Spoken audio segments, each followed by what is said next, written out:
will hear what we're saying. Okay, when the timer's counting. Yeah. Yeah, we pretty much on. Yep.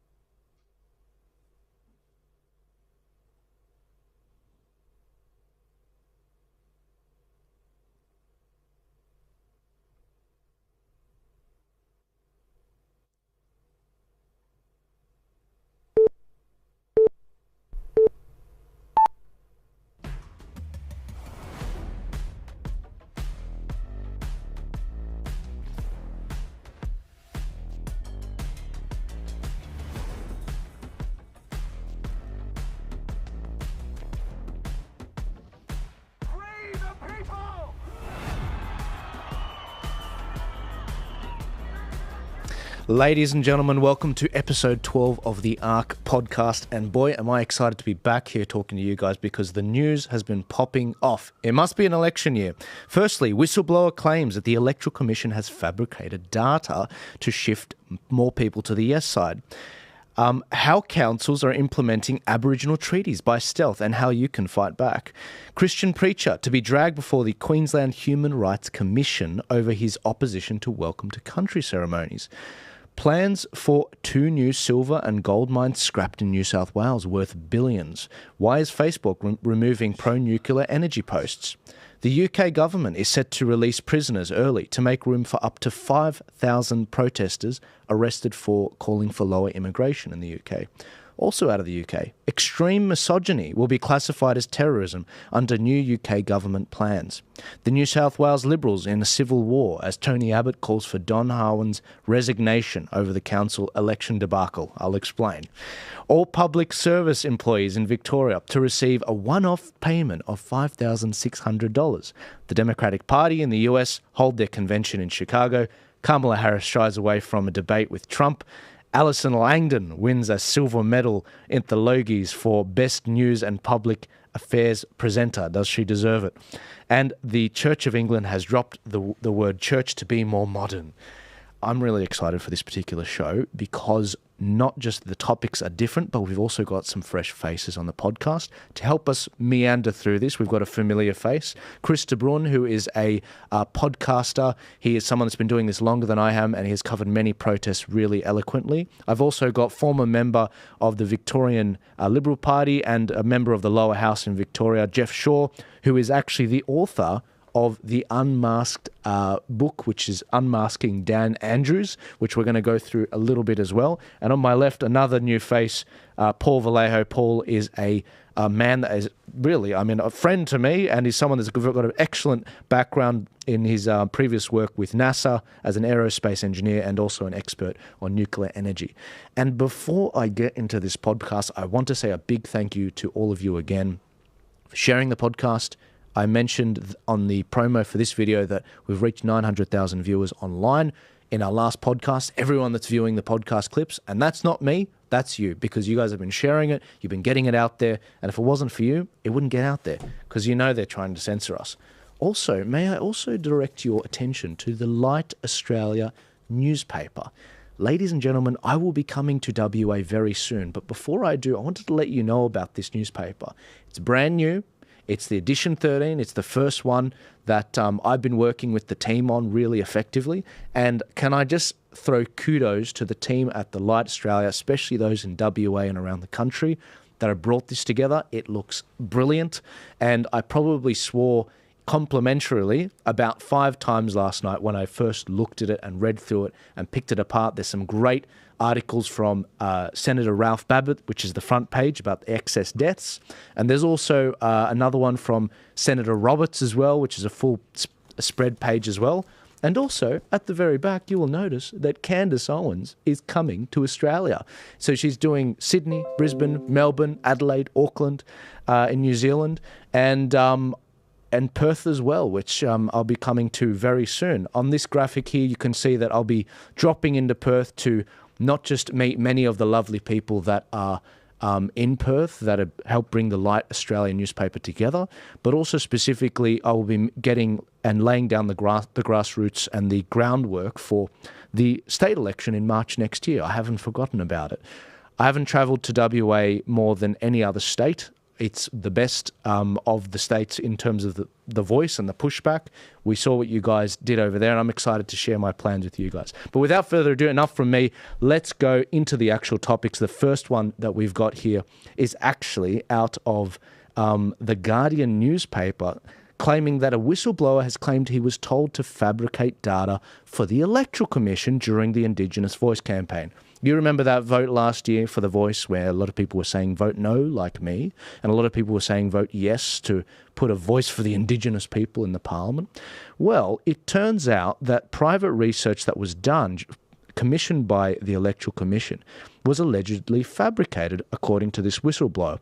This related to a specific poll that was conducted, and it really was quite shocking when I saw this. Now, a lot of Aboriginal people that I've interviewed, like Alec Dumagy of the Northern Territory in Queensland, which is where he resides, he was saying, Joel, this isn't real, and you need to read this, you need to talk about it on the show. I was just talking to him today because it's not right.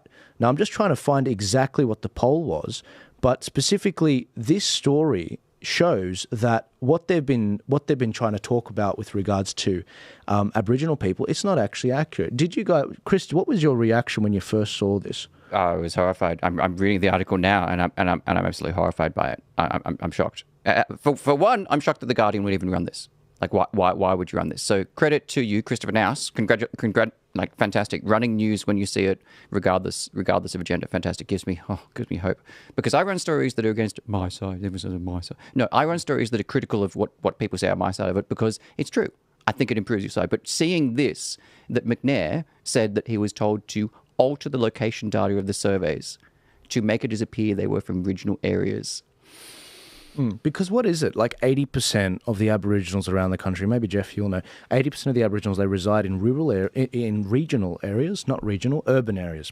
Sydney, South Australia, Adelaide. And so specifically in these areas, they're saying that, okay, if you vote a certain way, especially a lot of these activists, and by the way, I don't believe there was an Aboriginal check on a lot of them, the idea that they are now considered to be rurally based in the Northern Territory, and I mean, the data manipulation was nuts when I was reading through the article. Did you expect anything less?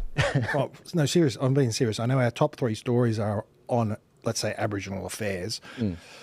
Did you expect anything less from this campaign? From the start last year, in Victoria, I did not see one no sign on anyone's house. I don't know if that was different here in New South Wales. There was no one that had a no sign. Yeah. But there was a number of people that had yes signs. And when you question that with people, Paul, here, I don't know if you have that same thing in the States, but when you question people here who wanted to vote no, who were going to vote no, but they weren't going to put anything on their house because you know what would happen. Yeah, that's true. I think there was fear of being outside of that narrative. You know, we have this situation where the compassion has been hijacked. And in order to kind of be part of what we're thought you're supposed to be the good person clique, you have to stay within certain bounds. And, you know, the other side tends to react actually rather mob mentality-like if you go outside that, you know, those bounds, but it's fake. And I don't know if you happen to know this, Joel, but I mean, I'm actually Indigenous. I mean, Really? we're all Indigenous. Yeah, I'm Indigenous. You know, we're all Indigenous. Correct. But I'm actually Indigenous to you know, one of the groups that was colonized by the West. Now, it's Native American indigenousness. But I understand I can apply for transfer victimization credits. Is that true? Is that right? I think so. I think that's the way it works. Yeah. Right. Yeah. Is that funny? But certainly putting the no vote up here, and it would be a dangerous thing to do. Your house would have been vandalised, it would have been egged, your car tires probably would have been slashed. But that didn't happen anywhere. I didn't see a yes sign that was vandalised. Yeah. Anywhere. Yeah. Yeah, you know, I did actually see some yes signs vandalised after the election. I saw Okay. one very infamous one getting run over on a roundabout, which I ended up posting, but that wasn't me. But no, I did see stickers on a lot of signs on the road, on the backs of them. So at stop signs, quite intelligently, they were putting them on the back of them so people, when they're stopping, they see it. On on the back end of it. But after the referendum, it's like people were given permission to vandalize the yes sides because they knew they were right. Yeah. See, the yes side they extended a very large shadow. They made it seem as though they were going to win. And it's tactics like this, if what this whistleblower is saying is actually true, and I haven't seen anything from the Electoral Commission to say it's not. I mean, our Electoral Commission is one of the best in the world, from what I understand. But this is a devastating blow, isn't it? Yeah, it is. But I read through the article. Who else is going to do it? Would you trust the government to do their own polling for that, or you've got to go to an outsider? And in this case, they did. It wasn't done properly. The vote was lost. Yeah. The polling's definitely manipulated. There are lots of ways to cook the sausage, and oversampling certain populations, finding people who aren't representative of the average, and it's happening a great deal in the United States, where they're this fake enthusiasm for Kamala is done by manipulating polling. This what do they call it? Astroturfing. There's no real groundswell. It's all fake. Now, that's not to say that she doesn't have support, but the finger is definitely on the scale in order to try to amplify the perceived popularity of someone who, for a Democratic Party, didn't receive a primary vote. Exactly, and this is the thing. So we weren't shocked. You said, were you shocked? I wasn't shocked, but now I'm really worried because the other thing Alec Dumaji said on election day, I posted a video of him. He was on the phone with his mum, and he was basically saying, oh, look, the Electoral Commission staff at the voting place, they're telling me it's for this, the Voice is going to do that. It was all complete lies about what it was going to do, so they were clearly manipulating data. First off, Electoral Commission people, as you know, the workers aren't meant to tell you information about the policies of a party or a proposal. They're not. They're meant to be like, look, if you want to vote this way, you vote that way. If you want to vote this way, you vote that way. Put it in the box. Put it in the box. That's it. That is. And when people asked them, what is this about? They told them, they sold it, they marketed it for free. And on top of that, it was false. And so he's on the phone with his mum and he's like, no, mum, because Alec, he had his own reasons. He was saying, they're trying to make us cede our sovereignty if we do that, because he's from that sort of, a unique part of the Aboriginal community that actually believes that they're going to cede their sovereignty by consent. If they vote no. And he truly believes that they manipulated the regional data in these mobile voting centres in that direction. Yeah, okay. And if that comes to light and we do find receipts and some whistleblowers come forward, which I encourage, you can reach out to me at joel@arkpodcast.com. I mean, this is really shattering stuff. And going into our next story, did you guys have any thoughts about that before I go into it? Yeah, Chris, please. I can give you some of the quotes of what the whistleblower says, that he was describing it as the ultimate betrayal of himself. And the reason why, why would you do this? The subcontractor said they didn't have the budget. They didn't want to. They didn't have the interviewers that could get out there. And that's a fair point. How do you get someone to go? But to lie, to do that? Okay, you can't get to far North Queensland. All right, fine. Don't say it. And the text messages that are being expanded saying, I'll need you to do this. I need you to put in we need to complete 40 more by the end of tomorrow. Can you please ensure that all respondents in the interview live in the postcode? That's how it was delivered to him. And that's what he feels so betrayed by this. And he asked, why can't we get the interviewer to do it? And the superior responds, because you don't have one. And that's it. They just abandoned it. And they stuffed the data up. Yeah. They stuffed it up. To make matters worse, not only did we have a democratic vote and people didn't consent to this, but now we're in a situation where they're trying to move forward anyway, as we know, after the vote. They just like, well, the states and the councils can just proceed. This next story is from Ben Ford, and Ben's doing a cracker job. I don't know who's writing his stuff. Maybe I do. But these stories are very, very good. And this segment from Ben, just short, is talking about how the councils are actually trying to introduce treaties by stealth, specifically in New South Wales, with a friend of the show, Steve Christou, who's running for council. Check it out. Breakfast on 2GB 873. Well, Cumberland City Council has tried to keep this one quiet. They seem to be on a mission to implement a treaty by stealth. Plans are currently in motion to sign a treaty between 3 Indigenous land councils within the Cumberland local government area. It would acknowledge that the land Cumberland is on was never ceded. It would require consultation with the 3 land councils before any developments are undertaken in future. It's also proposed dual Indigenous names for signs. But there has been very little community consultation, and the Cumberland area voted 64% no in the Voice referendum last year. Steve Christo is the Cumberland City Councillor. He's on the line right now. Good morning to you, Steve. You get the gist of it, Rami. Well, did you have something to add on this? I don't know, Mr. Joel, what you read in the entry to the show, but you've said something that triggered TikTok. I just got a message saying access is suspended. Reason: repeated violation of community guidelines. You're joking. So we just literally, as we've been live, nuked off TikTok. Correct. Anyways, on Rumble and X, we are continuing the show with YouTube. This is literally just another day with the Conservatives.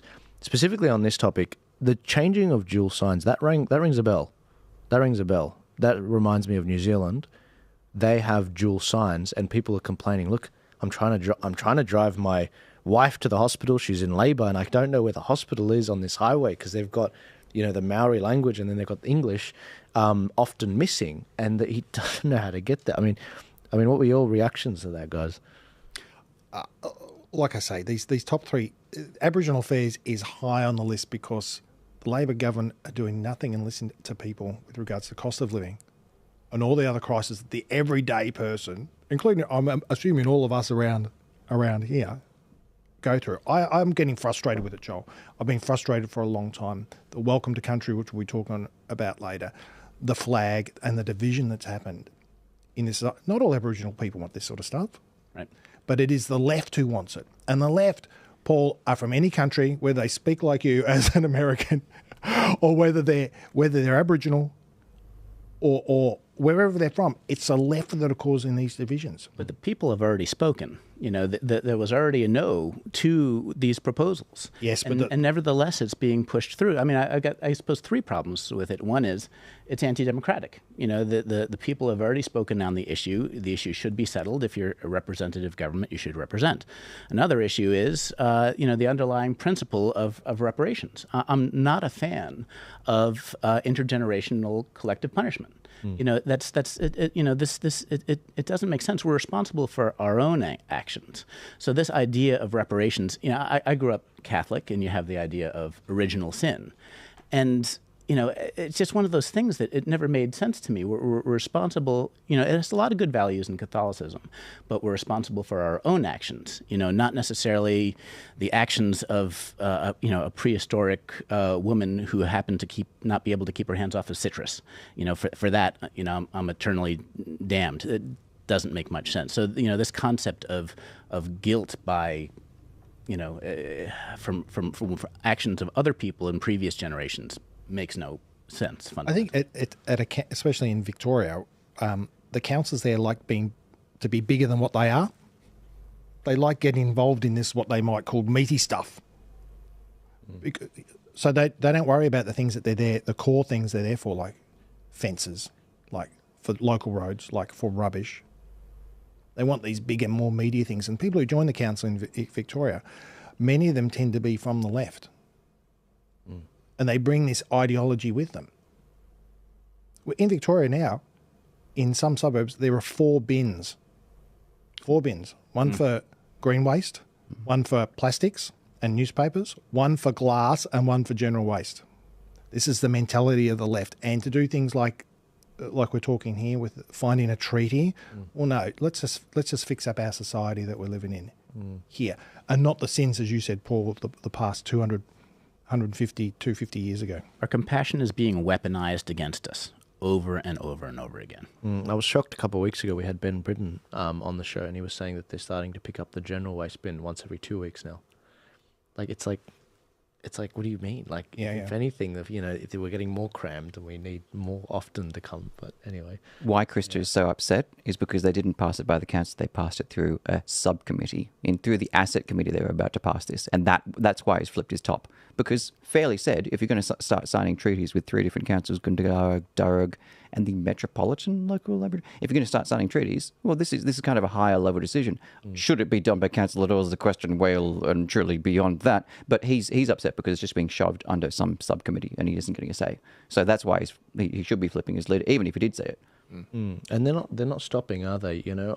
We do have local elections, by the way, before I forget, coming up in New South Wales. They're coming up on September 14th. We will be doing how to vote cards through the Turning Point Australia entity that we run. So you'll be able to put your address in and it'll spit out a how to vote card no matter which of the 130 councils you're in. An impossible task I'll tell you about later. But also in Victoria, local elections on the 26th of October as well, which we'll also be doing, which is the same day as the Queensland state election. So it's a busy time, guys, busy time. But another topic on this Aboriginal, and it just keeps coming, doesn't it? We had the vote, and I've got 4 stories here where they're just still pushing through it. Christian preacher to be dragged before the Queensland Human Rights Commission over proposed welcome to country ceremony. Now, this is a friend of the show, Dave Pello. They basically, he was asked at an event, why don't you do the welcome to country welcome ceremony, which is basically, at the start of the event, you say, well, we recognise the emerging and past and present and whatever of the people on this land. And he's being taken to court over it. Now, he held a live stream last night to raise funds for John Steenhoff, who is running a lot of these actual campaigns. And they raised over $150,000 through Give, Send, Go, just so that they could fund a lot of these pushbacks, which is really encouraging. But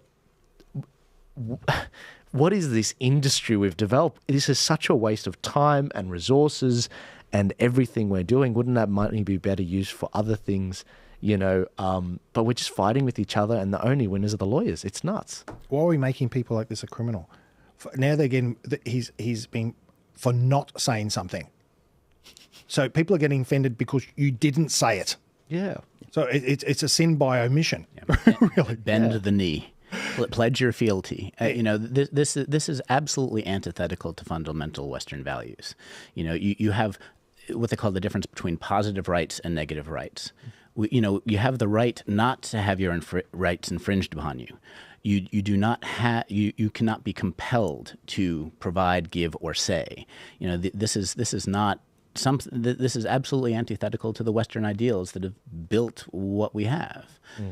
This idea that offense comes above your fundamental right to think what you want is insane.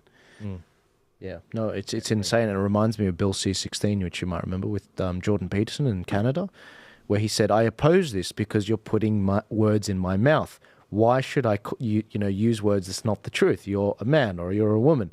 Why should I do that? And it was the concept. If the government starts putting words in your mouth, you nailed it on the head. And that's fundamentally what he wasn't budging on it. He was basically, send me to prison. I will fast. I will do this. I will do that. I won't eat.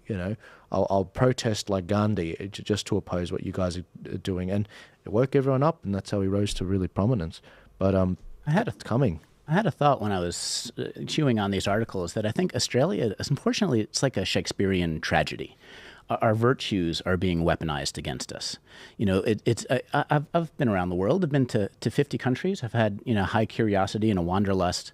And, there are fantastic things about this culture. It is polite. It's a beautiful, the love of nature. It's kind. It's compassionate. But those very things are being used to strangle our fundamental freedoms. And so this is, one of those things. I'm just a kid from the Bronx. Okay, 3 science degrees and wandered around that, and eventually ended up here. But I ended up here by choice because I love the values and the land. And it's so sad to see those things truly weaponized against the people and what the country is about. And that's the nature of the Shakespearean tragedy, is that your values are weaponized against you. Now, the one thing about New York that you couldn't walk 3 blocks without someone trying to scam you. So you're always kind of on the lookout for how someone's trying to take you. When it comes to these Aboriginal land grabs or the people trying to weaponize your compassion against you, that's when a little bit of New York training kind of kicks in. Forget about it. What, are you kidding me? Yeah. And I really think that we could use, unfortunately, a little bit more cynicism when it comes to how we're being played, because really got to wake up to the game. There's a few more, New York sayings I can think of as well. It's the left that utilises these little things. Yes. Though. It's not the Aboriginal people Yes. as such, though, as we mentioned before, there are Aboriginals who are left. Yeah. Just as there are Americans that are left. Absolutely. Other Australians that are left. It's the left that are pushing their agenda. Absolutely. They use it like a face mask, like Chainsaw Massacre. But it's the right that continue to operate as if they're still this lord and this is the way things used to be. The right continue to operate as if it has an entitlement to what the future was because they look at the past and they say, well, therefore, ... this should continue. No, it is all up for grabs. And we're in a diverse, multicultural, tossed salad we are starting to approach. Who do you share your views and values with? Where's your pod? Because you don't get to say, oh, we're all sort of part of the same pod. Those other pods don't want you. They're their own pod. They've seen you, they've assessed you, and you're not socialist enough, you're not diverse enough. Whatever it is that you aren't with them, you've got to now find who your people are. So not the melting pot, but the tossed salad. Exactly. That's where the left is now moving it to. No, really, Muslim votes matter. They're seminars that they're holding. We're no longer melting. Tossed salad. Yeah, it's nuts. It's nuts, and it's that. It reminds me of that. Speaking of Candace Owens, it reminds me of what she said. The most dangerous day in my life was when I stopped thinking with my skin, and I started thinking with my brain. Essentially, was what she was saying, and that's the point. It's like if you're an Aboriginal man or woman, you're not meant to think certain things. It's the same reason why it's silly to think that I would think the same way as a Muslim that looks like me. It's silly, and that's the funny thing about the Muslim world. They don't think the same. They've got Shia, Sunnis, Alawi, different denominations, and the same with the Christian world. You've got Protestant, Pentecostal, Coptic, Anglican, Catholic. I mean, it's nuts. And it's like, oh, no, if you're this, you have to think the same way. It's a trope. It's race hustlers. It's religion hustlers that are driving this because there's money in it. There's lots of money in it. Grants. There's anti-terrorism money that you can get through grants in Victoria. There's money with regards to, these Aboriginal grants that never make it to the grassroots. And that's what people like Alec Dumaji, head of his tribe, actually say. He say it's not getting to us, Joel. That $40 billion, it's not going to us. It's going to people in Canberra. Where's the trickle down? No trickle down. I have this discussion about race all the time with people, and I try and discuss generally with race is such a broad term these days. So pretty much everyone talking about race that isn't calling someone racist is now racist. Yeah. But I have this discussion about race all the time. Is that Christian is a very broad church now. It includes a lot of people who don't believe in God. And it includes people that you would be identified as a Christian. If someone would look at you and say, oh, you're a Christo-fascist or whatever it is now. That is now a broad church. They are now your people. So it really is about identifying who is part of your in-group in that broad, it's a broad Western Christian, whatever you want to call it, and who isn't. You're in or you're out. What's your in-group? To make matters worse, going back to this Aboriginal topic, and again, this isn't the Ben Fordham show, but I just love his content. There was a real change with Ben Fordham ever since the Canberra protests. He started to take, I really saw a step up for him. He did struggle to actually find his feet after Alan Jones left 2GB, but there was a click after that changed, a switch in his brain. And I've seen his stuff, and more recently I've been very impressed by the research. This is another segment where he's calling out exactly what happened with regards to 2 mining projects in New South Wales, which are not going ahead. One of which is a gold mine, the other one which is a silver mine, and the idea that New South Wales and Australia is going to miss out. And obviously, this is tied back to the Aboriginal issues, and we all miss out. Reaches you at 30,000 feet. Call your travel agent or book now at FijiAirways.com. Sorry for the ads. News you can trust, opinions that matter. Now, Ben Fordham comments. So I can't help but laugh. Well, Chris Minns and Anthony Albanese better be listening. The New South Wales mining sector is in meltdown this morning because the state's 2 flagship mining projects have just been cancelled by state and federal governments and courts. And it's all because of red tape and activists getting in the way. They're not coal mines. We're talking about a silver mine and a gold mine. Silver and gold are both critical to the renewable energy transition and the PM's so-called Future Made in Australia plan. The Bowden silver mine was to be located about 30 kilometres from Mudgee It's the largest undeveloped silver project in Australia. In fact, it's one of the biggest globally. Last year, the New South Wales Independent Planning Commission approved the project. But on Friday, the New South Wales Court of Appeal ruled that the Planning Commission's approval was void and of no effect. But wait until you hear the reason.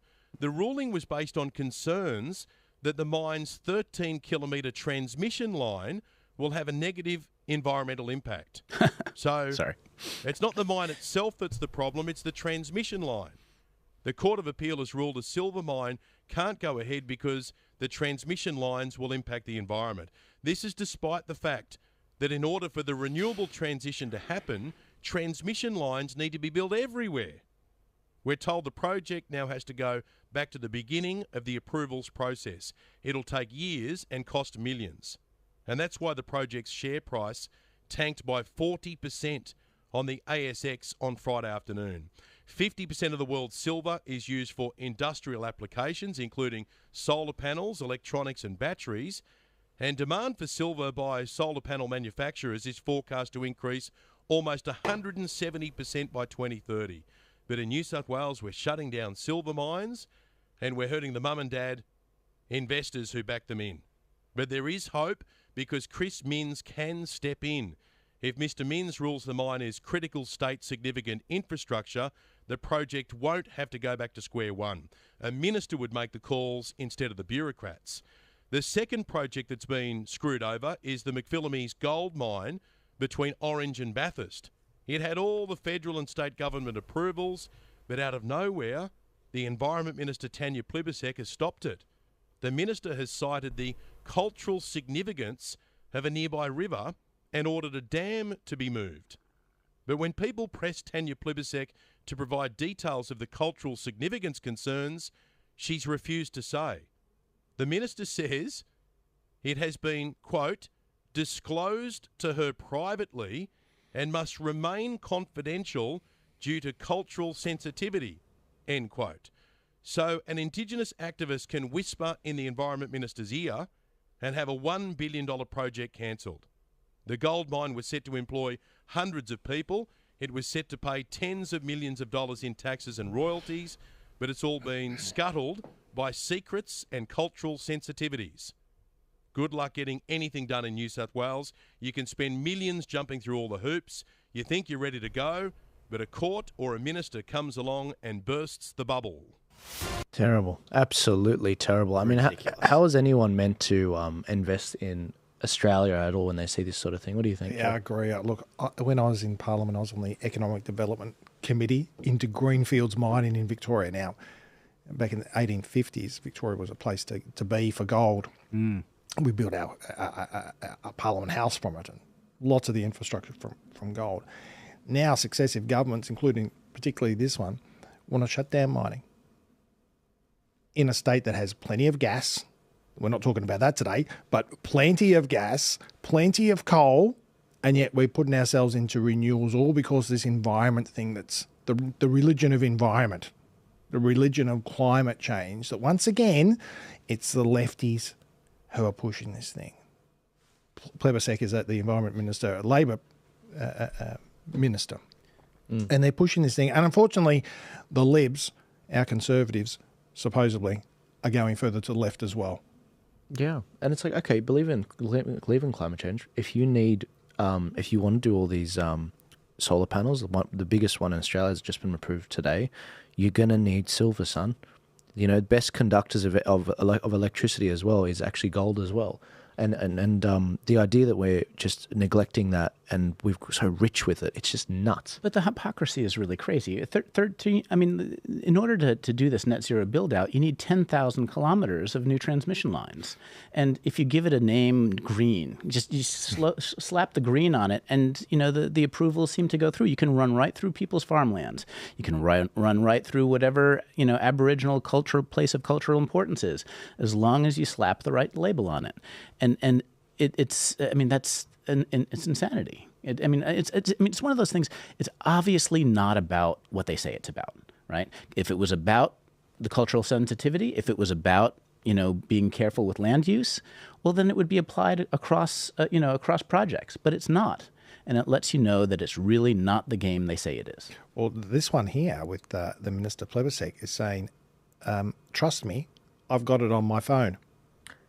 That's what she said, Joel. Literally, I can't disclose it. It's sensitive. But I have a text message, private text message. Yeah. And we'll make our decision on that. Not credible. Wow. Not credible. Not remotely credible. It's shocking. It's shocking because it's literally like, were you corruptly given money from this industry or that industry or XYZ? We have no idea. You've left it in the air. Well done.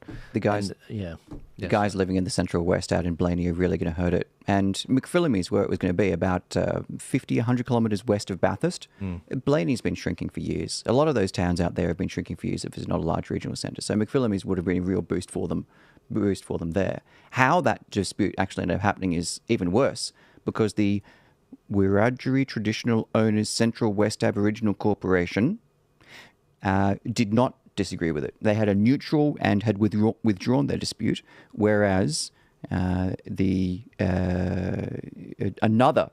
regional, the Orange Local Land Council was firmly against it. And you have these two corporations which claiming over the same piece of land. You have this fourth level of government, fifth level of government, which then you need to seek permission from, which is why McPhillamys didn't go ahead, despite what we're talking about, a short power line. The same day they approved Sun Cable, which was 800 kilometres. But these are the kind of issues that both Paul and I will be travelling past where McPhillamys was going to be to Central West in Oberon. We'll be driving straight past the site. Perhaps we should stop in and have a look, because that's where the people who live out there are so concerned, where Ian Plyman's going to be speaking and others, and they've got 150 people going to it because these projects like that, this gets cancelled, but they're going to have they're absolutely dotted with new windmills, and that just enrages them. They need jobs, not just new windmills that come in by some contractors that drive back out. And the transmission lines. All for unreliable power. Speaking of unreliable power, we've actually got another story from Facebook. So this is about reliable power and how we're being idiots in the fact that we have a massive percentage of the world, over a quarter of the world's uranium. And the idea that we're not using it. Facebook is removing pro-nuclear energy content. And we see this story specifically talking about Will Sheckle and Dick Smith, who they've been getting these complaints. Specifically, Nuclear for Australia has received 44 complaints from supporters who have had posts taken down. This is just yesterday. Since when did Meta get into that realm? It's no longer is it okay. You're not allowed to demonize these green energy things, but now it's like saying, okay, well, what about this? It's net zero. And it's like, no, you can't do that. Yeah. It's like.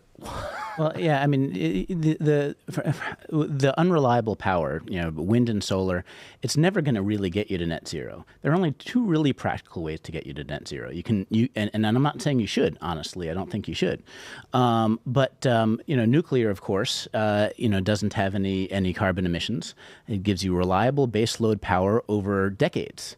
The only other practical way to get to net zero, did you know that we export 200 million metric tons of thermal coal every year to Asia? We provide them with cheap, reliable energy, right? That's double the amount of energy we use every year. In Australia, I think we use 250 terawatts a year. So the only other way to get to net zero, other than nuclear, is to take the coal, half of it that goes to Asia, and you bring it right back into port, and then you got your net zero. Yeah. Yeah. I mean, the Climate Council, they complained in this particular article saying TikTok gave them a strike like us for integrity and authenticity for hitting out at the coalition's nuclear energy policy, basically taken. I mean, this is nuts, and they're completely skewing the debate. And it's like, well, who's funding you guys, basically? I just can't believe how weak our politicians have been on censorship. It really makes me aggressive. The article says 44 times content's been removed, but all of them were technical. The response from Meta is there was a technical issue. Come on. How many grains of sand make a heap, as Tim will. I really don't think, Joel, just on that point where you mentioned about the government worried about censorship. I mean, we just talked about Tanya Pebblesek before, who censored a text message for closing down a mine. She's showing no one. Why would she not close people who are opposed opposing views. Selective enforcement is one of the primary weapons of the controllers, whoever they are, whoever actually runs the show, whoever actually runs the United States government. It's clearly not Joe Biden. The selective enforcement of laws is the power. Yeah, it makes me very homicidal because a lot of people on the right, they don't quite get it sometimes. They're like, let me give you an example. When 9/11 happened, the things that we have left over from that is a security state, which it wasn't that big. It didn't exist as big at that time.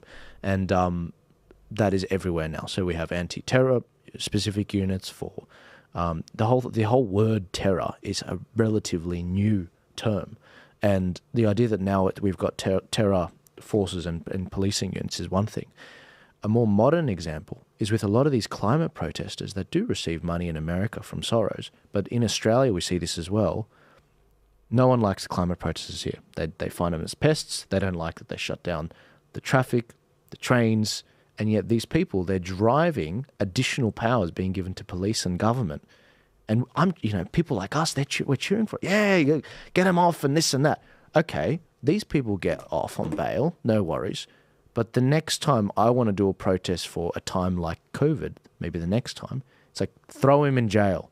Preemptively as well. True, And that's You may not even need to post about it. They just need to ask you about it, and in an interview, come to a reasonable conclusion that you would host a event that may obstruct essential infrastructure. So they sit you down, and the way the interview goes, it won't be optional for you. So you'll have to have the interview, right?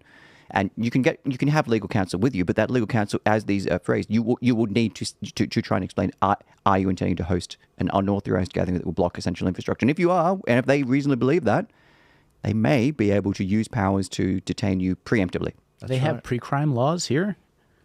For essential infrastructure. I'll give you an example, not with the infrastructure, but with something else. During COVID, when I was in Sydney and I was in the western suburbs, there was a planned protest I was going to cover as a journalist in August 2021. And a week before, the police came to my house. They said, if you go within 5 kilometres of Victoria Park between 9 a.m. and I do believe 5 p.m., we'll throw you in jail for 5 years. So that made its way naturally to George Christensen and Mark Latham, who were talking about it privately.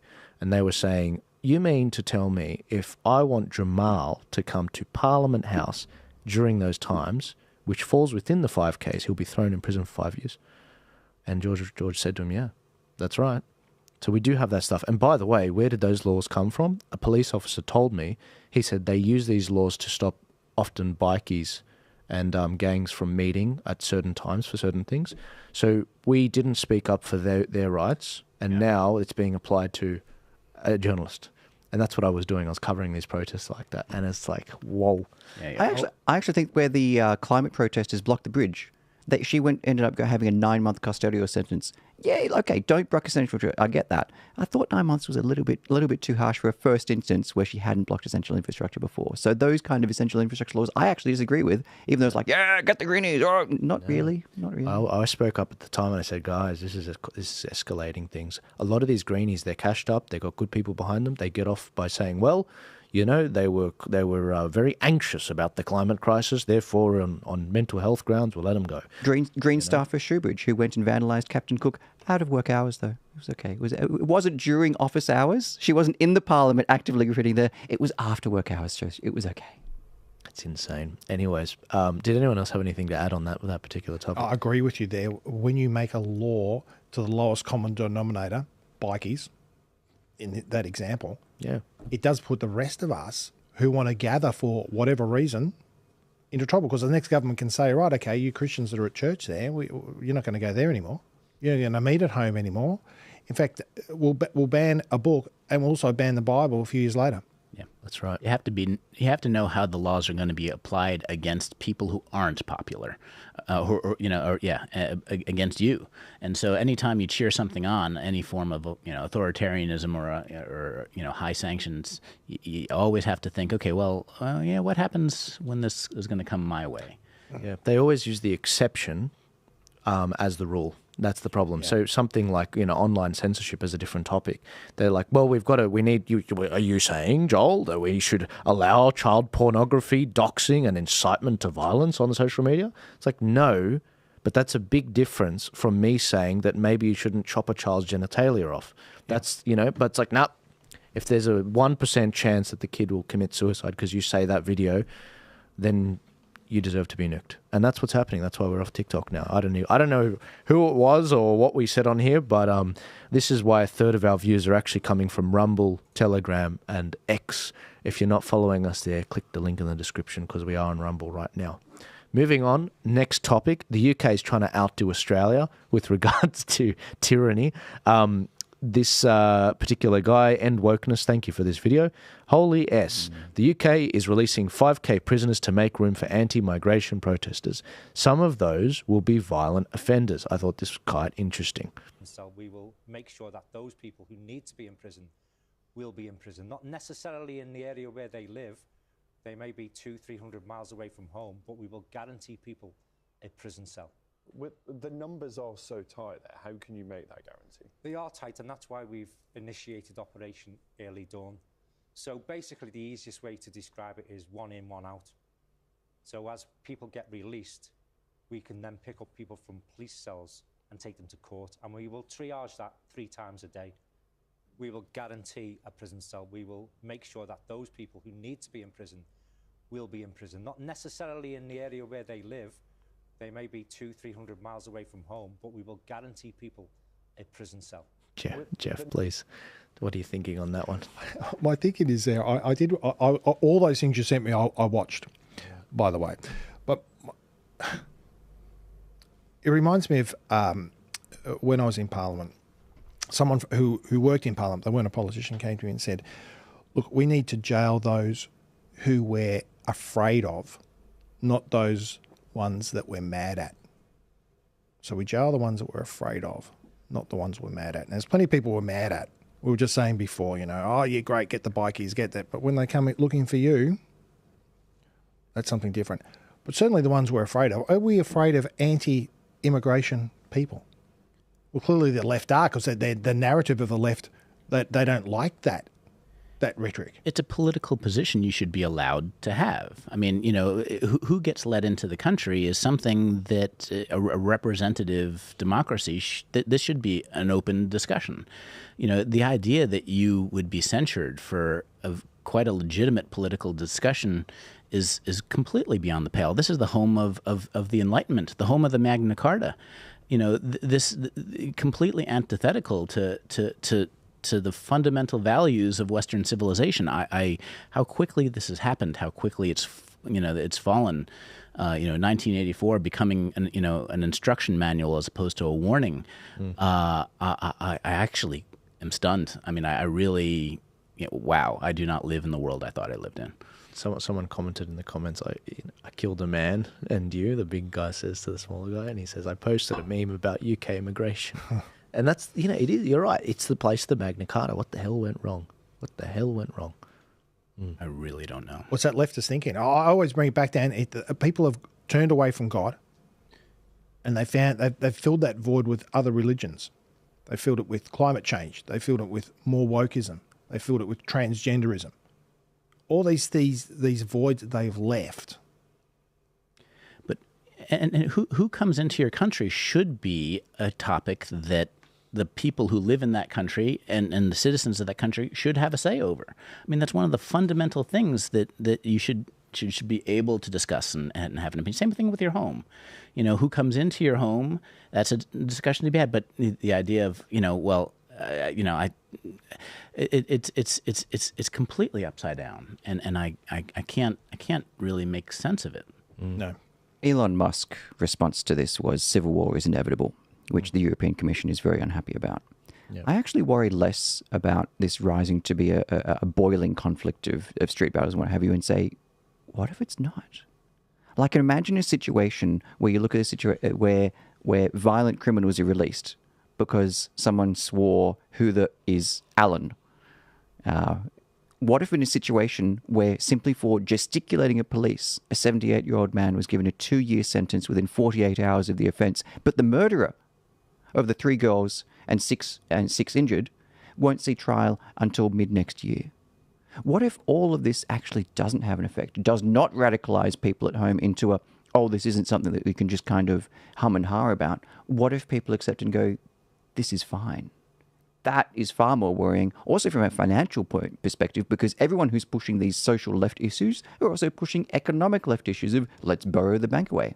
This will devalue, this will not just affect you in a kind of cultural way, this will affect you in a financial way, in every single way that you can kind of fathom. This isn't something that can be isolated. As long as you get enough money and isolate yourself to the top of the pile, you'll be okay. Anyone viewing this is not 0.01%.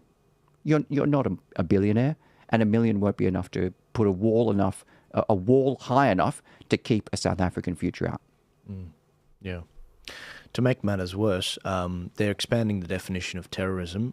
Extreme misogyny is going to be included into that. This comes from Mario Nafal. He made the point that extreme misogyny is going to be treated as terrorism. Extreme misogyny will be classified that under new UK government plans.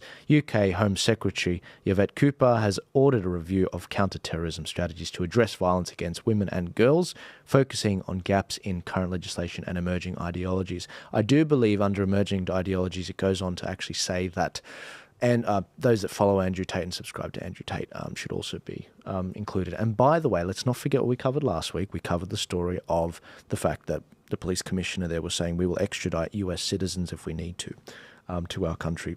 I'm a fan of Andrew Tate. What, you're going to extradite another Syrian to your country? I mean, seriously. I mean, the idea that they're pushing this is nuts. But I thought that misogyny was the new Olympic sport, wasn't it? Isn't that the? So how can it be a punishable offence? I didn't even know what it was until Julia Gillard said that about Tony Abbott. Seriously, I did not know these new words that come out. Yeah, I did not know. I even forgot what pronoun was from when I was back in grade 3, learning all of your adjectives and nouns and pronouns, and then all of a sudden it's become pronouns. I didn't know what misogynist was. I had to refresh on pronouns and all the other, all my other grammar. The academics, and that's funny, isn't it? You hear them and you see them with their coloured hair before you actually come across them and meet them, and it's like, okay, thank you for identifying yourself so my children can avoid you. But that's the thing. Like, it is an academic class. They use big and convoluted and you'll never catch me saying the word quintessential to an audience. You'll never catch me doing that because that's not how people talk. It's just not. That's right. Unless you're maybe in a boardroom and you're trying to play some games. But I just can't believe what's going on to the UK. And I think there are a lot of British experts that have been on this show. They are shocked and they're just thankful that they've come here. And we saw that with the migration patterns of millionaires leaving the country. They're all coming to places like Australia, the UAE, and they're looking for a better life. Australia is a net gainer of over 2,000 millionaires to this country, many of which from the UK. But every one of the homes that they buy denies one to most Australians. We're competing with the world's richest for houses and the world's poorest for jobs. That's right. To the extreme misogyny is an example of an Overton window shift. And not credit, but Keir Starmer, these are some big moves. Never let a crisis go to waste. He's using these. He's using this public disorder. He is using them to push extreme misogyny, to jail thousands of protesters. When he took the knee to BLM. When BLM was happening, What are you doing? He took the knee, he posted the photo, and he was there with Angela Renee taking the knee to BLM along with the Met. This is a clear demonstration of hierarchy. But we shouldn't be that surprised with where UK Labour were. I am surprised that the Conservatives, where's the big resistance to it? You're the opposition. You should, the default to any new policy the government makes is just to oppose. Conservatives like, law and order. The Conservatives clearly haven't been representing conservative values in the UK for a long time. The Tories have given themselves over to the globalists a long time ago. That they tried. Theresa May tried to stab Brexit in the back. And then finally, when the plan she had, which was no Brexit at all, was shown, they got Boris Johnson in, but they still had, the unrestricted immigration that was one of the things that the people didn't want. It's really clear that people aren't being represented. Not, and especially, in the UK and Australia, the Conservatives are not being represented at all either. In the U.S., we do have, possibly a populist nationalist coalition that might be taking over the Republican Party. The pro-war activists seem to be on the dissent in the Republican Party, this concept of populists represent the people in the country, and nationalists represent the place that you are in control of. That idea is revolutionary to the controlled so-called conservative parties in most of the West. Europe shows the way. Swedish Democrats, they managed to achieve not quite a majority, but we have seen net emigration from Sweden for the first time. Emigration. It had to have one of the highest murder rates in Europe to achieve that, and for rapes to increase 20-fold over the past 15 years, and for 318 grenade attacks to occur in 2019. Yeah, I think they had to call them pineapple attacks. Pineapple? Because they didn't want the word grenade to get out, so they called them. There was a pineapple that went off, and the funny thing is, I'm half Swedish. I know I don't look it. Half Swedish, half from Ecuador. The Ecuadorian half has the indigenous side, right? So like I'm a blend between colonizer and colonized. Colonish. Colonish. There you go. So my mom was fully Swedish, and I've been there a number of times. The idea, somehow people stopped valuing their own culture, right? And they had that Swedish air service, their airline that said, we don't actually have a culture. Mm-hmm. Bull crap. The culture that created Sweden was, the hard work, and it was one of the safest places for women in the world 20 years ago. And now, with the unrestricted immigration without integration, that's sort of the key difference. It's like, we have to adapt to you. It's not for you to adapt to us. And then your society isn't at all like it once was. It makes me homicidal. Twitter is where it's at. There are so many videos, great videos out there of the truth of what's going on, and it's ugly. I was watching one video the other day, a Italian girl, gorgeous, absolutely gorgeous girl, and she's in tears on camera. She's talking about how she was sexually assaulted by a couple of migrants, and if it wasn't for a taxi guy pulling across the road, she's certain she would have been raped.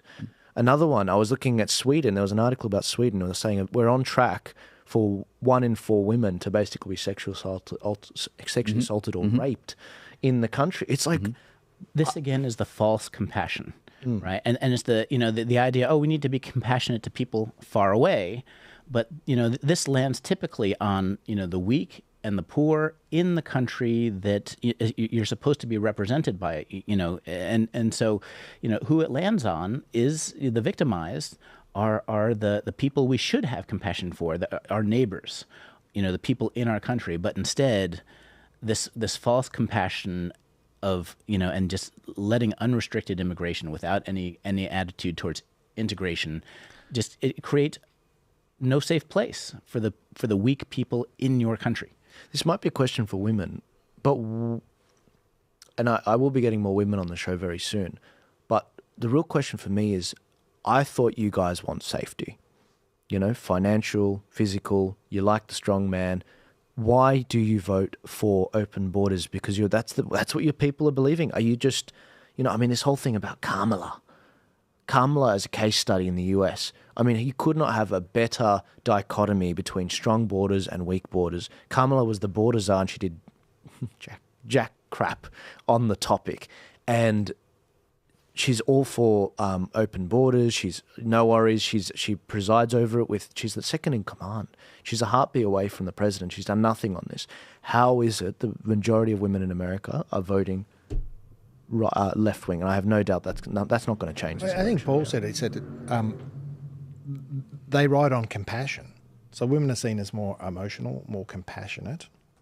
And maybe that links in, Paul, with what you were saying, that they then take that compassion weaponized against it. And weaponized against it. And all of a sudden there's a conundrum between, well, hang on, we're looking after refugees and people who are coming in, and oh my gosh, but they're raping us, or they're They're doing the other things that you mentioned or Chris was mentioning through Sweden. And I think that's a conundrum. But I agree with you that women need to, well, we all do, look what's going on with your mind instead of your emotions.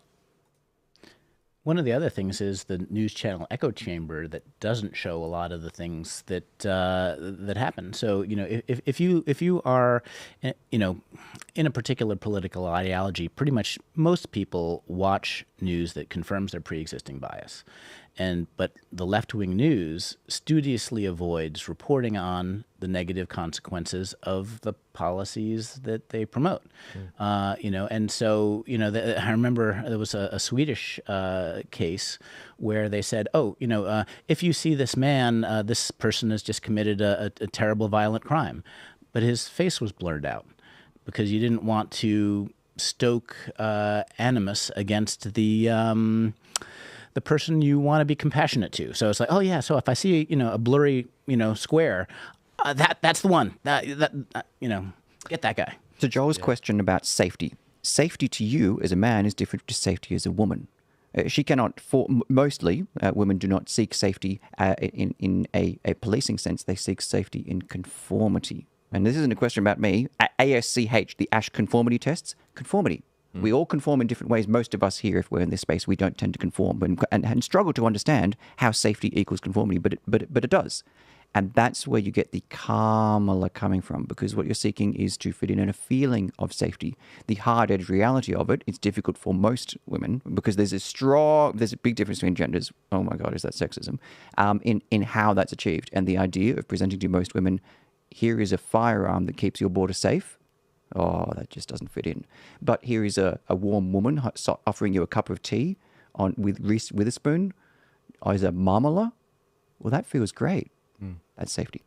Yeah, look, again, I'm going to stop it there with the woman chat. Guys, we're going to actually do a dedicated podcast at some point with the on the topic of feminism. I've got a lot of guests that want to actually tackle that, a lot of women that want to really get their claws in on that topic, which I think is excellent because feminism is destroying the West in many different ways. And going back to the topic of immigration and everything, the guy that stopped the boats, Tony Abbott, in trying to get the Liberal Party back on track, he's called for Don Harwin's resignation over the New South Wales council election debacle. Just to jog your memory again, last week we covered the story of how there were some almost 150 candidates that were not actually submitted their forms as candidates in New South Wales, 53 of which were sitting councillors for the Liberal Party.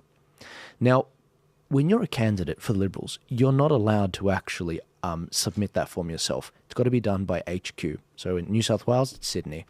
There were a lot of candidates that could have perfectly done it themselves, gotten it done, had peace of mind, know it's done, but no. In New South Wales HQ, they were meant to do it and they didn't do it. And Don Harwin and one other was responsible for that, and he has refused to resign. And in fact, Tony Abbott and many others have basically been calling for his head as a result. Sorry, that's 140 candidate forms and 48 sitting councillors. In terms of the size of the debacle, there are some that are saying that this is the biggest debacle with regards to administrative things happening in political parties. Jeff, have you seen anything like this? Well, clearly he needs to be sacked. If he's not resigning, you sack him. Or if he's elected, he needs to be taken out. For that to happen, there's not too many more important jobs.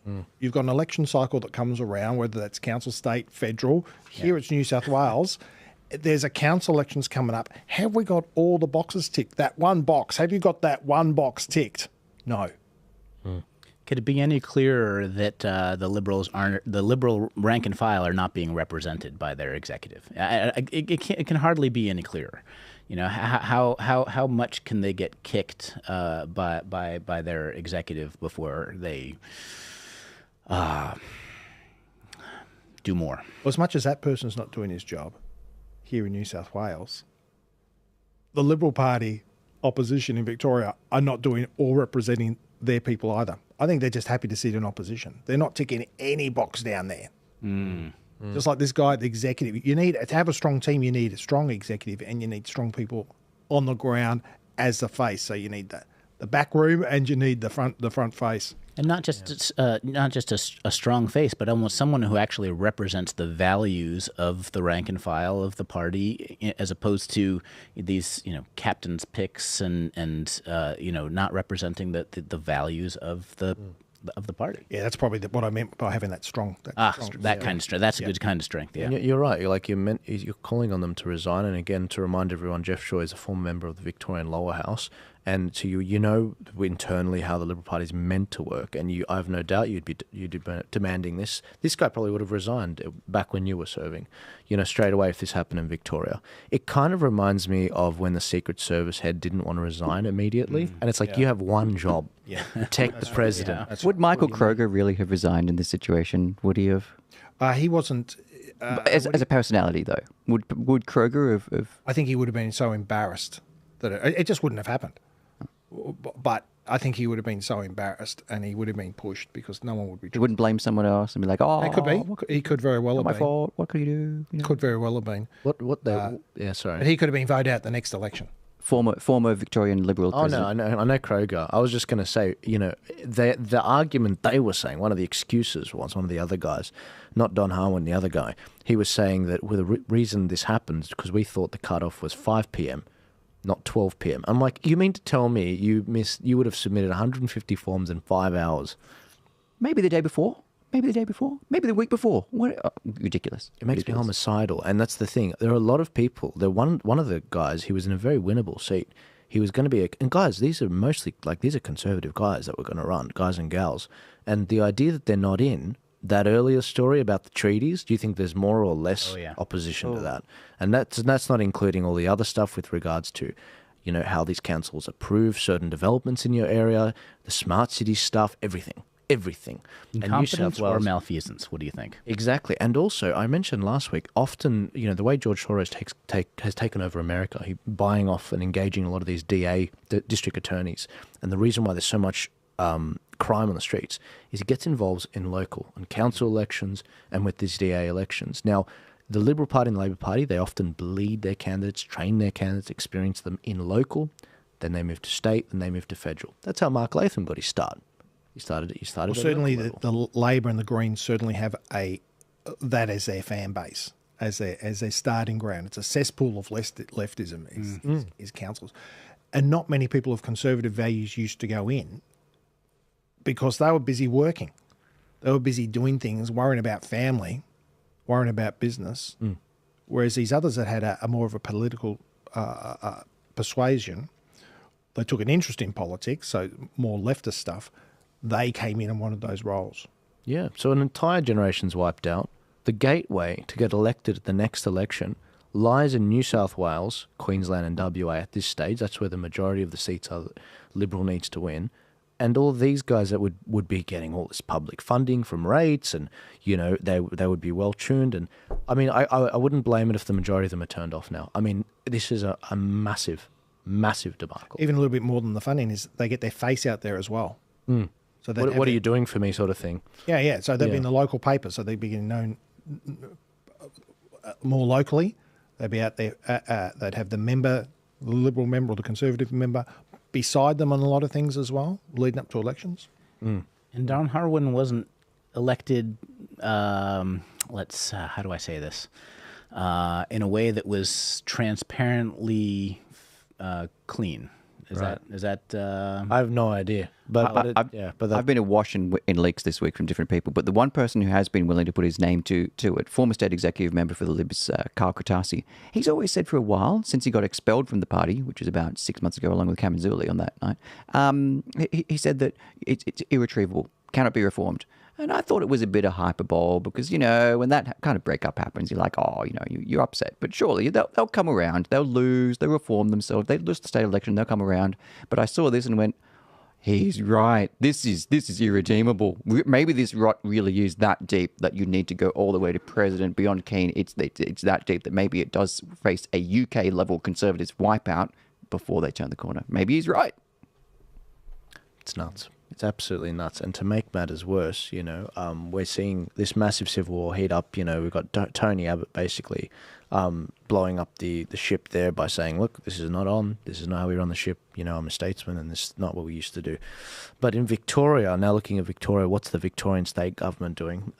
They're actually put an agreement forward where public servants will be given almost like a bonus, a one-off $5,600 payment, lump sum, pretty much no questions asked. I mean, Jeff, what's this all about? Well, there is no questions asked, but once again, I know it's disappointing for many of us around here, but it shouldn't be surprising that Labor overspend.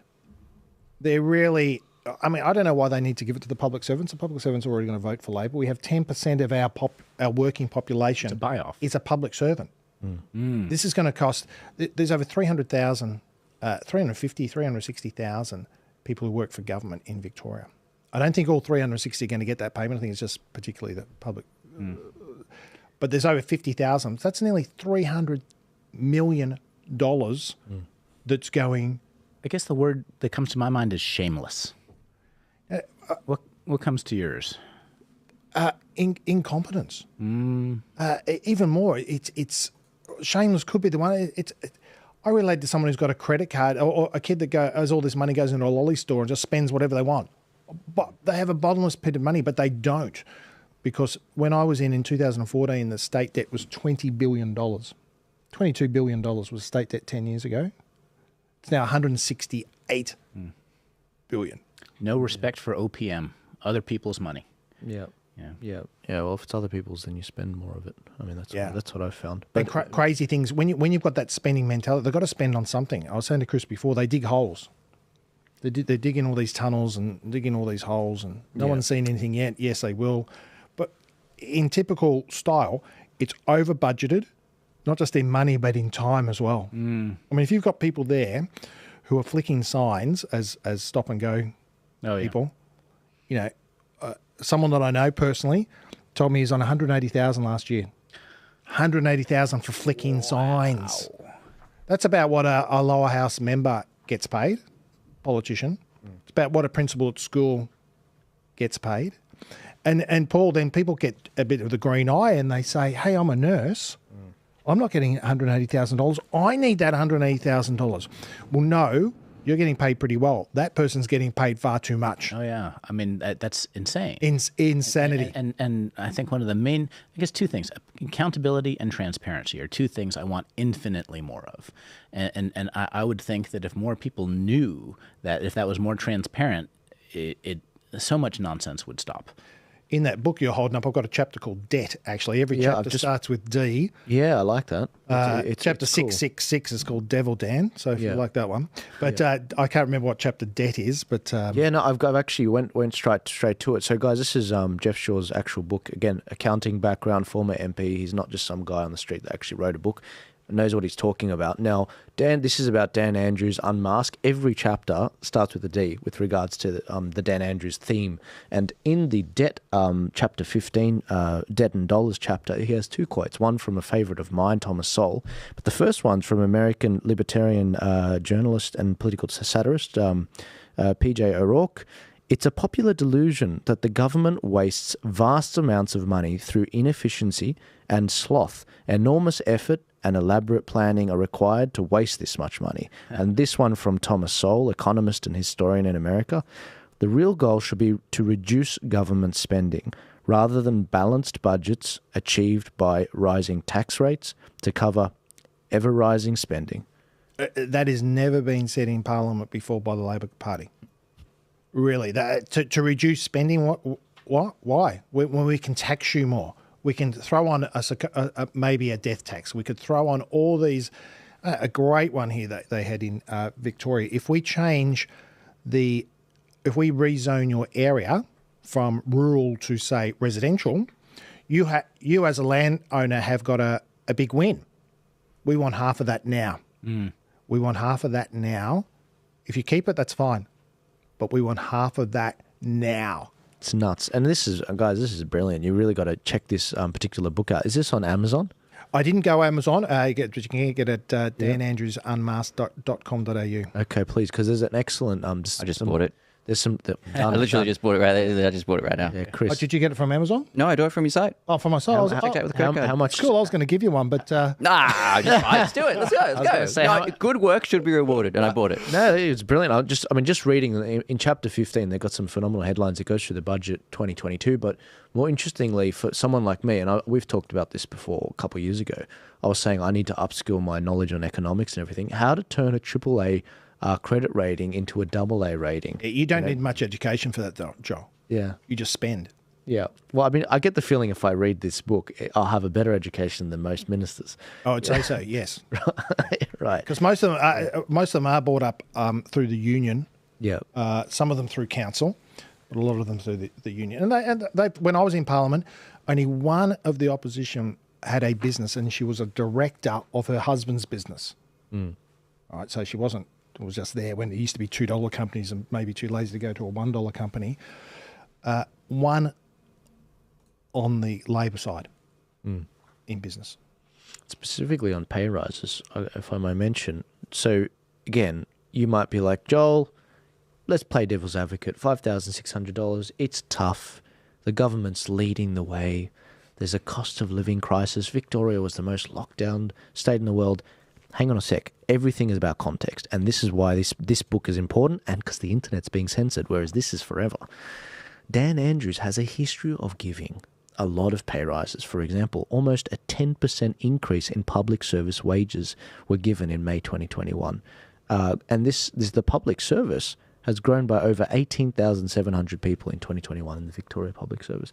Guys, what is it, like the biggest growing sector in the I think it certainly is. And one thing I say to people is the government, they suck resources out of human resources. Because if you can get $180,000 flicking a sign for a government build, why would you produce something?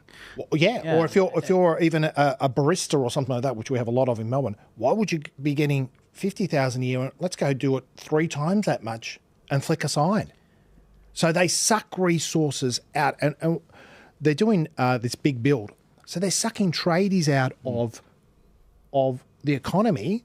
So if you and I want our lights done or something like that, all of a sudden it's going to cost us 1.5, 2 times what it was the year before, because they're getting paid that on government jobs. So they're sucking out the human capital, yes, the financial capital by spending, yes, right, and then also on the and then reducing incentives through taxation. Yes, if you have a higher tax bill, you have a lower incentive to produce. And then they're rewarding one of the sectors that was not harmed during the lockdown. I'm pretty sure the public sector got paid during lockdowns. The businesses that got destroyed, I am pretty sure that the government got to work from home or got paid. Yeah, correct. Because they were essential workers. So where is the correct compassion should be delivered to? Yep. I think I've said this before on the show. I think we need to build a wall, across the border of New South Wales and Victoria. Maybe. I mean, would you let me in though? I'd like to be able to. Look, there's a closing window. Look, the way. Look, it'll be New South Wales Welshman building wall, so it'll go a lot quicker than Victoria. No, but look, seriously, because we look at what's going on in America with regards to, the purpling of Texas due to a lot of people from California moving across. It's like, you need to leave those ideas there, guys. You need to leave those ideas there, because what's happening is this will translate into it's a factory of these bad ideas around the country. Yes, it is. And you know that because you see it happening with California. California and Victoria have got a lot in common. Their leaders are relatively charismatic when it comes to dealing with the press's questions. Honestly, the number one question I was asked about Dan Andrews in the pandemic, everyone said it. And it's not like they were talking to each other. They'd say, how is he still alive? Yeah. I'm like, what are you saying? What are you saying? Well, people said that to me as well. But what do they mean by that? I'm naive. Can someone please explain it to me? Like, I don't know what. With all the pain that he was causing people. Yeah. Why didn't someone take him out is what they're basically saying. That makes sense. But the idea that, because I was looking, my phone is a walking documentary of what happened to Victoria. But the idea that people wished death upon the guy, like, they never said that about Gladys. And it's not, she didn't do nothing. She did targeted lockdowns of southwest Sydney, which targeted the ethnic people in Sydney. Like, it wasn't nothing. But they called her this word and that word, the C word, the B word, but they never said that. But with him, people in New South Wales and around the country and in Victoria said, I just don't know how he's still alive. And it's like, what do you mean? But they voted him back in, though. They did right? vote him back Which in, is like Stockholm syndrome to the max. It was crazy. So it must have, it's only a few people that was actually saying that, because you're right. He got voted back in, not with less people either, by the way. Yeah. Not with less seats. Inexplicable. Yeah. Anyways, moving on. And that's thanks to, partly the preference whisperer, Glenn Drury, who is a funny guy. Moving to another former premier, Mark McGowan is on his 5th job after retiring. The man that led most of the world with regards to lockdowns. He was one of the first and was hailed by a number of countries, including, I do believe, Tucker Carlson for his early lockdown as well, before Tucker Carlson realised what was going on. So he's taken up another job with regards to an energy company, which is quite interesting, obviously being a heavy industry state. I haven't sent this round to you guys because it's literally dropped. It's not a Ukrainian company, no. I guess this is a wider question without, obviously you guys hadn't looked through this yet, this just came out now. Is there a problem with regards to people moving from the public sector to the private sector and then leveraging their connections to get things done? And, I mean, Jeff, I guess this is probably for you as well. Look, I think I never got any cushy jobs like that, let me tell you. At all. Yeah.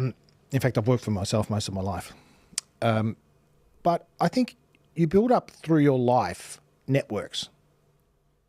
And I think sometimes you call on those networks. You just do. Why would I, if I knew a mechanic who I knew did a good job, why wouldn't I ring him instead of going to somebody else? Or if I needed help on something, why wouldn't I go to a person that I know? So as much as it... Can I give you an example? Because I think specifics, when it's specific. So ScoMo, he negotiates the AUKUS agreement and then he gets a job with one of the UK entities that are doing that. I mean, that sort of thing. This is worse in America, by the way. It icks me. But at the same time, we were talking about before about if you bring a law in, where does that stop? Can I not talk to anyone that I knew in Parliament or anyone I knew before Parliament? Yeah. So as much as that feeling of, I don't like that, jobs for the boys, well... Yeah, it's a hard thing. How do you codify it? I mean, you can think that something should be illegal, but then you have to write a law that applies to this, specific situation you're trying to deal with, and not be overly broad or capture things that it shouldn't. But the revolving door is clearly a problem. I mean, if you sell out your own people, you can land a cushy job right afterwards. If you're, inside the narrative of, in terms of, I mean, it could be in any industry. You're good, and it also happens not just with the politicians, but with the regulators. The FDA. It's called regulatory capture. Is the term for it. The revolving door. It's much cheaper for any large company to pay off a regulator than it is to make your product 10% better. You know what I mean? So if your regulator or your politician is for sale, that is the cheapest ROI. That is the cheapest return on investment you can get, as long as there isn't something that stands in the way.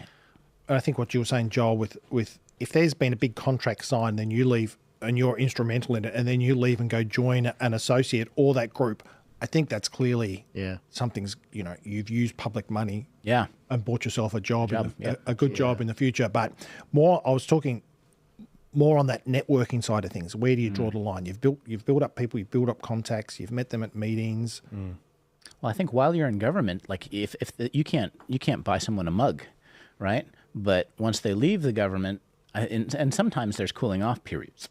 Like could be 6 months or whatever else. But sometimes that's worth the wait. So there's some people, if I may say, were saying that I was talking to one guy the other day, my uncle. He was basically making the point that, look, Joel, maybe it needs to be a bit more like Singapore. What is Singapore? 8-10 years. There was a guy that brought that in and said, look, I can get the country back on track, but I need time. This is my vision. If you commit to that, that's what I'll do. And he did that.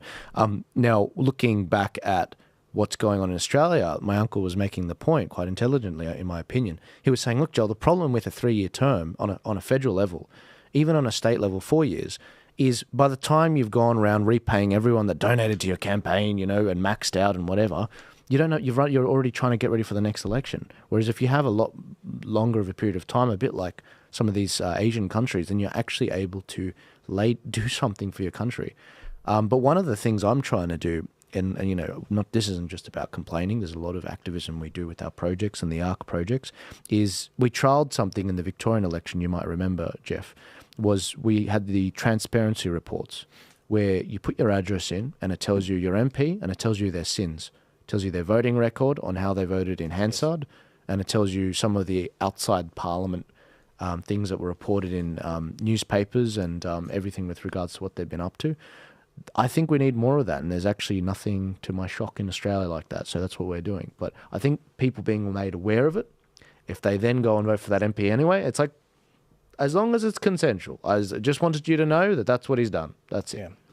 Some like Australian Christian Lobby, I think at one stage did, when it came to abortion, who voted for abortion, who didn't, and on Christian issues or family issues. But you're talking more a detailed everything on issue. Yeah, basically. So like this is the turning point policy matrix. This is economic, where I stand on economics, on health, on freedom, on democracy, and lockdowns and everything. And there's like 25 questions. Now, who are the MPs that voted either in your favour or against you? So your MP will come up for your area of Mulgrave, Dan Andrews, and the list is as long as your arm, basically. These are all the wrong things that he did. These are the good things that he did. There really weren't that many. Like the permanent pandemic bill that allowed him to suspend elections if he chose. Stuff like that would be on the negative. And when you click that, it takes you to the resource. That's the sort of crazy thing I built, because there's something missing. We just need more information. Jeff, you're a former member of Parliament. You've written a book on Daniel Andrews. I want to ask you to give Daniel Andrews, out of the public purse, $1 million. And every other MP as well, the same thing, with a catch. No lobbying, no private sector jobs connected to any contract in future. It's all you're an accountant, it's all small business from then on out. But you get $1 million a year. Every MP, including you, for that matter, gets $1 million a year. We close that revolving door. But we burden the Parliament with close on $250 million a year just to lock these people off. And if you got caught, I don't know, public lashings. Okay, maybe not that far, but 20 years jail. Severe breaches for that. Chris, that's why many years ago they used to have a pension.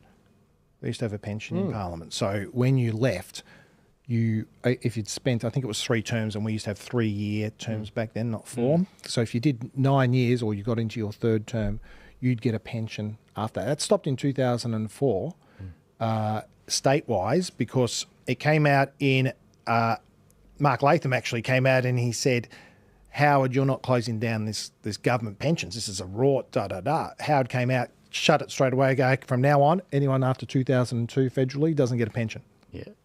So if you joined after 2002, bad luck. Yeah.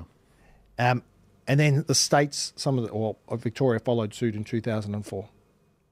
So will you support giving the man who locked Victoria down for 30 days $1 million? No chance. I mean, he's getting his pension anyway, but he was before that 2002. But he has to give $1 million for the rest of his life and 1,000 generations. Other way. Well, I think that could hard to get bipartisan support for that. Yes. I think the problem with that is once we start going down the route of, that was a good try, by the way. I think once because you brought that up on the second show, I think. When you start going down that route... Did you get a good answer? No, well, it was okay. It was okay. He got sympathy from me. He did get sympathy from me, because I've heard that from some people. But the problem is, and it's trying to stop lobbying, and I get it. But the problem is, the words of the founding fathers in America come to mind. You can't govern an immoral people. Now, if we start cutting deals with terrorists per se, or the devil, then I think that we're starting to be like compromising our values. And it's like, I personally, in the early days of Australia, especially New South Wales, it was only landowners that could be of the house of the upper house of New South Wales, because they were the only ones that could actually, they had enough money to do it as a service. They weren't getting money out of it. It was as a service to the country. And I do believe there were 12-year terms for the upper house of New South Wales, not 8-year, which is what we have now. I'll keep going beyond that. Rhodesia was not segregationist. You could be a member of parliament, vote, black, white, coloured, whatever it was. It was not racist in its way. You just needed to own land. So it wasn't discriminatory in that way. Despite the view of it as a racist country, it wasn't. South Africa went down a much more racist, we're going to put a pencil through your hair and see if it can fall out and what have you. So there is something to it. There is something to there is something to it in the colorblind. You have a stake in the future. JD Vance's view is: do you have kids? Yeah. Do you have kids? You've got skin in the game now. Right. There's got to be something that filters out the suicidal element of societies, which will always be there. We try and look at the left, the Victorian socialists, and that, and like, oh, they're suicidal. That will always exist. But how do you not end up setting up or kind of going down very violent paths? There was a interesting video which I was looking at. Don't bring it up just yet, Rami.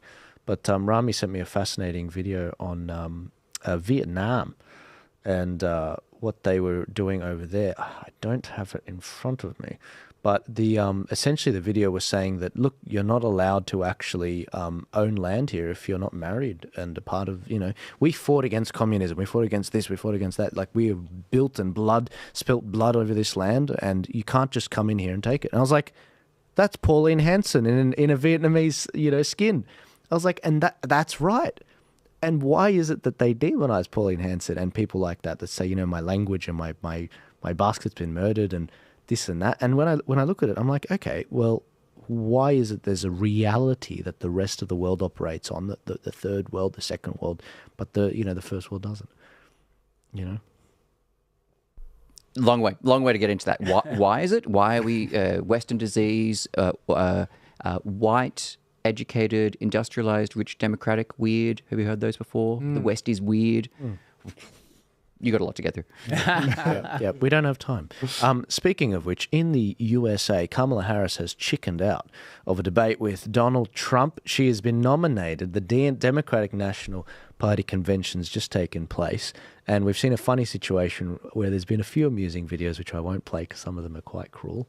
But we've seen the TikTok generation try to get out the vote for young people. But Kamala, she's not going to debate Donald Trump. And she's been avoiding press conferences and taking questions from the press in America. And it really is quite astonishing this week. And I'm curious what you have to say on this, Paul. They didn't have a situation where they had a primary. In previous elections, they had a proper primary. And even then, it was subverted. But how do you feel about your country, where one of the only two major parties you could become president didn't even hold one? It's absurd. This is the Democratic Party, and they're putting as the front and center the person who has had no primary votes. So Joe Biden clearly wasn't running the show for a long time, and so whoever the puppeteers are, they basically got Biden passed the primaries. He got all the primary votes, and then one day he woke up and found out that that he's been taken out. Even the New York Times, Maureen Dowd, who's a long-established person in the New York Times, wrote an article. I think she was something like, a coup is still a coup. He got. It's kind of from the old Soviet days. You'd go off to the dacha and you'd come back and you'd find you're no longer, the premier anymore, whatever I forgot what they called it during the Soviet days. Biden gets sick with COVID, gets out of bed a couple of days later and finds out he's no longer the front of the ticket. And that's the Democratic Party. Yeah. Amazing. Yeah, it's disgusting. Did you guys have any thoughts on this particular question, or? I have no interest in her at all, actually. Right. I certainly have interest in Donald Trump winning again. Very good. And that's why I put you on the Trump hat side. So, very good. I really have to ask my guests for consent because it appears on the show behind them. Well, I'm surprised you didn't let me put one on. Oh, you're welcome to don one now. I was going to say, on this particular topic, it's kind of crazy that, the Democratic Party allowed this subversion of democracy to happen when a Kennedy was running. Because it was shaping up really well, and he was getting a lot of grassroots support before any of this happened, and they just completely subverted they snookered Kennedy. Yeah, I mean, they didn't even want to give him Secret Service protection, except maybe he would have been safer without it. I don't know. But moving on from this particular story, we are going to keep covering the US election. But the last story I wanted to cover, I can't do it on YouTube because it is going to get me banned. So if you want to click the link in the description, if you're on YouTube right now, on any of the accounts there, click the link below, join me on Rumble. We've got a lot of good people there that I'm about to quickly take some questions on. The topic is on Alison Langdon winning a Logie Award, and we're about to talk about the jab and that time that she went after Craig Kelly. And I don't want the internet to forget that because it was very disrespectful. She never apologized, and she's without honor and dignity, in my opinion, and the idea that she's being celebrated as a journalist, as the number 2 silver medal journalist with regards to presenting and breaking the news, it's just like, what the hell? And again, this isn't just me as a competitor going after. It's about honor, and it's about actually setting it right. I'm a Christian. I believe you can ask for forgiveness, but no apology has been made to Craig Kelly. So, Rami, if you don't mind just cutting YouTube now, and just give me the nod when we're... Give me a second. I'm No worries. You just have to go to Vimeo and then turn them off, and that's it. One of the things we could talk about, the Democratic National Convention, they figured out how to build a wall and how to check for ID. Yeah, right. Around the convention. Oh, yeah, that's right. They erected a wall. They cannot do that at the border. That's right. And you can't ask for voter ID to vote. Matt, but to get into the Democratic National, I mean, this is where it's obviously not about what they say it's about. No. If it was about, it's racist to ask for ID, well, then you would do it to get it. Then you wouldn't be able to do it to get into the Democratic National Convention. Yeah. I mean, it's transparent dishonesty is all over the place. Yeah. It's amazing. Both Matt Walsh and James O'Keefe have both made their way into the DNC. How did that Did they check his ID? Or I wasn't there for it, but they're both inside. They were both inside.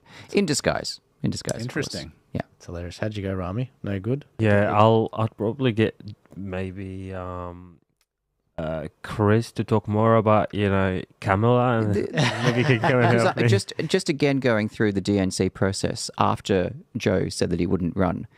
The reason why you didn't see any other nominees, and this ended up with a final virtual roll call when it came to nomination, was remarkable because July 21, Joe says he's not going to seek re-election. But you then have July 23, everyone falls in line. July 25 is when they announce that applications for the nomination will begin and end in 2 days' time on July 27 at 6 p.m. So on July 25, you wake up and you say nominations for, if you want to run for president,